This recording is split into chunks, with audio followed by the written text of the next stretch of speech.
Ukraine launched one of its heaviest drone bombardments of Russia, according to AP, targeting more than a dozen regions, occupied Crimea and nearby waters. Russia's defense ministry said air defenses intercepted 660 Ukrainian drones, topping a previous major attack that involved 556 drones in May. The reported target area stretched across Russian regions, occupied Crimea, the Black Sea, and the Sea of Azov.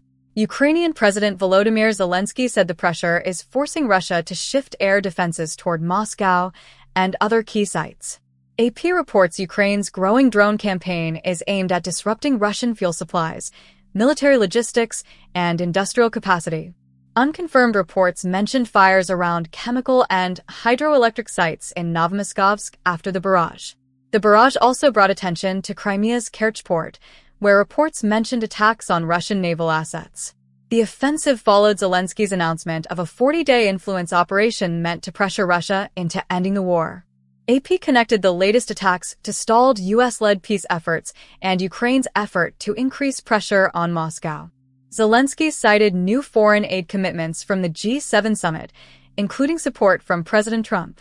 Ukraine also expects further military backing at an upcoming NATO summit as the drone campaign continues.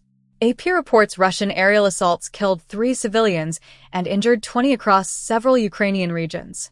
The Russian attacks affected regions including Kharkiv, Kyiv, Odessa, and Sumy. Ukraine said its air defenses intercepted 174 of 189 Russian drones, though several ballistic missiles struck targets.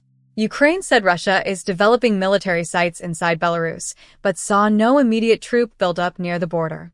The strategic message is that Ukraine can pressure Russian rear areas with long-range drones, even as Russia attacks Ukrainian cities.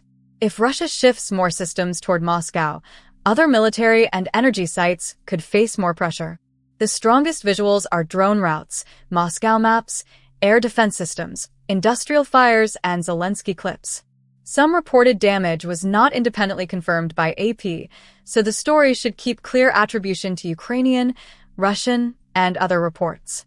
The bottom line, Ukraine's drone campaign is growing, and Russia is being forced to defend more territory while the war continues.